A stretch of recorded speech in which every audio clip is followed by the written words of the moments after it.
Olá, gente, tudo bem? Vamos dar uma olhada aqui na segunda lei de Newton e algumas aplicações, né? O que a gente pode fazer com isso, né? A gente pode pensar que a resultante aqui é MA, ou seja, a força tem que sobrar uma força, né? No nosso sistema tem que sobrar alguém. Vamos fazer alguns exemplos clássicos aqui matematicamente para você dar uma olhada. Então, por exemplo, vamos pegar a situação aqui, onde esse corpo está sem atrito e vai atuar uma força horizontal aqui de 20 newtons, né?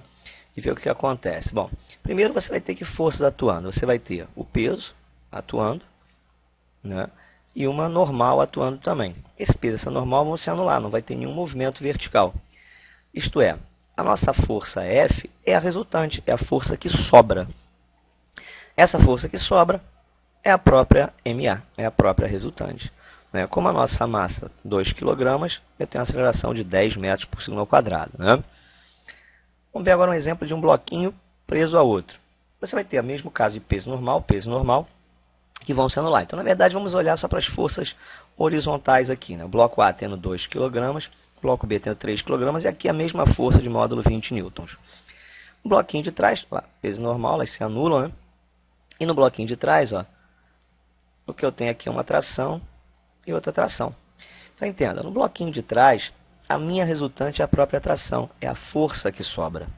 Mas no bloquinho da frente, a força tem que ser maior do que a tração. Então, se esse cara vale 20, esse cara vai ser menor do que 20. Então, vou ter uma resultante que vai ser F menos T.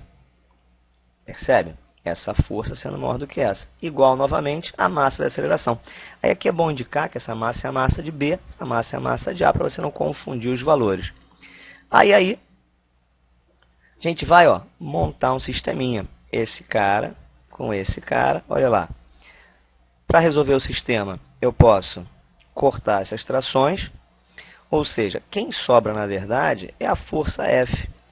A força F é a resultante, ou seja, é a resultante que faz esse pessoal andar. Então, eu posso fazer isso aqui com uma massa única, MA mais MB. Substituindo os valores, né? Força 20, uma massa 2, outra 3. Tem uma aceleração aí de 4 metros por segundo ao quadrado. Vamos ver agora um exemplo com atrito. O que vai acontecer com atrito? Você vai continuar tendo peso normal, só que vai passar a ter uma força de atrito para a esquerda. Né? Então, eu vou ter peso normal e a força de atrito para a esquerda. O peso, novamente, vai ser igual a normal. E essa força F vai ter que ser maior que o atrito para o sistema poder andar. Né? Então, o que acontece? A gente calcula o peso, que é a massa vezes a aceleração da gravidade local, que eu botei como 10. Né? Como não há movimento vertical, não tem resultante vertical, a minha normal também vale 20 newtons, igual ao peso. Eu posso calcular a força de atrito fazendo μ vezes n. Né? Ou seja, considerando esse μ um valor único aqui. Né? 0,2 seria o nosso μ cinético aí. Esse 0,2 é o valor do coeficiente, n é o valor da normal, vale 20, eu teria um atrito que vale 4. Então, assim o que acontece? A minha resultante é F menos φ. Esse valor da frente menos o valor de trás. No caso aqui, eu botei a força sendo 10, tá? 10 menos 4, a massa continua 2, uma aceleração de 3 metros por segundo ao quadrado. Um exemplo clássico é a máquina de atitude. Né? Você tem uma massa de 3 kg aqui, uma massa de 2 kg aqui, você vai abandonar o sistema. Desprezando massa da polia, fios ideais, tudo perfeito, lindo e maravilhoso. Né? Aí você vai abandonar o sistema. O que vai acontecer? Né? Eu vou ter esse bloquinho aqui com uma aceleração para baixo, porque ele é mais pesadinho. Né? Então, o que acontece? O peso vai ser maior do que a tração. E aqui eu vou ter peso de A, né, menos a tração, dando a resultante MA.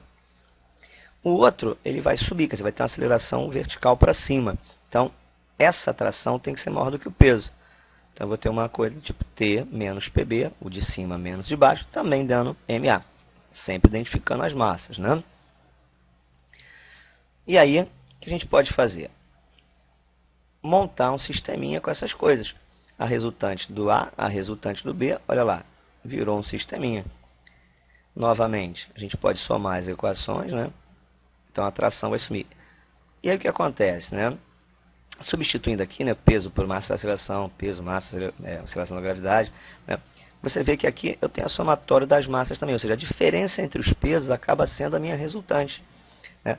A diferença entre um peso e outro me dá a força resultante como somatório das massas. Depois é só substituir os valores. Né? E a gente vai ter novamente aí uma aceleração de 2 metros por segundo ao quadrado. Se eu quiser calcular a tração, eu volto para uma dessas duas equações e vou substituir o que eu já conheço, né? Eu conheço o peso de B, eu conheço a massa de B, a aceleração foi encontrada. Então, eu tenho a tração aqui nesse exemplo.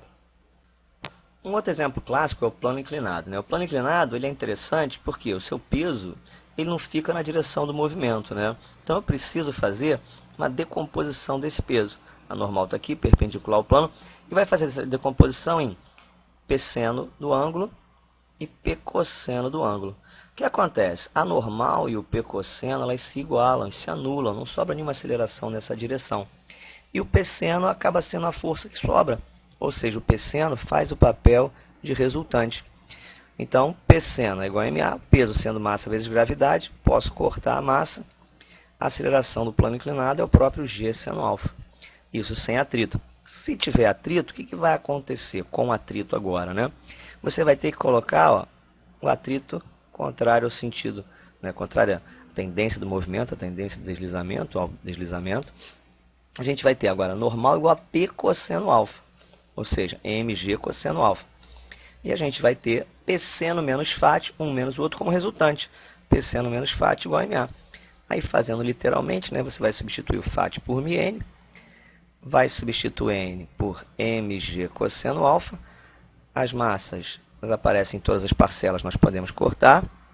A nossa aceleração fica sendo g seno alfa menos μg cosseno alfa, né? A gente pode até dar uma melhorada nisso, colocar assim. Beleza? É isso aí. Esses são alguns casos particulares interessantes da segunda lei de Newton. Uma análise bastante matemática, né? Mas de uma forma também interessante, comum.